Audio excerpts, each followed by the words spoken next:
ఉపయోగించైనా సరే ఆ యేసు అనే మాట ఆడి చెవులో వేయటానికి నేను పడే బాధలన్నీ, భక్తులు పడే బాధలన్నీ.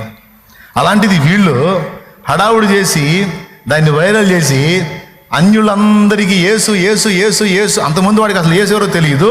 ఇప్పుడు యేసు అనే ఒకడు ఉన్నాడు, అదొక విశ్వాసం ఉంది, దాన్ని ఫాలో అయ్యే ఒక గుంపు ఉంది అని వీళ్ళకి తెలియని వాళ్ళకి తెలిసేటట్టు వాళ్ళే చేసి మనం చెయ్యని సువార్త వాళ్ళు చేస్తున్నారు. ప్రియులారా, సమస్తము ఆయనకు సేవ చేయుచున్నవి. హల్లెలూయా హల్లెలూయా హల్లెలూయా. నేను చెప్పేది నిజమా కాదా? ఎంత కంగారు పడుతున్నారో చూడండి.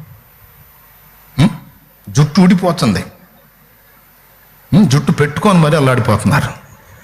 దేవునికి స్తోత్రం కలుగును గాక. జుట్టు ఊడిపోతుందండి, ఊడిపోయిన జుట్టు మళ్ళీ తెచ్చుకొని పెట్టుకొని మరి గందరగోళం అయిపోతున్నారు.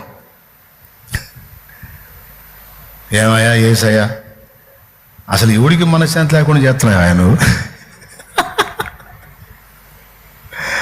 కలవరపోతుండే బిడ్డలు నిద్రాహారాలు లేకుండా కత్తి వదలవయ్యా వాళ్ళని అని చెబుతున్నా దేవుడికి. నేను వదిలేనరా, వాళ్ళే వదలరు నన్ను, మోస్తున్నారు నన్ను పోయినాయి అంటాడు. నేను చెప్తాను, జోక్ కాదు, సీరియసే.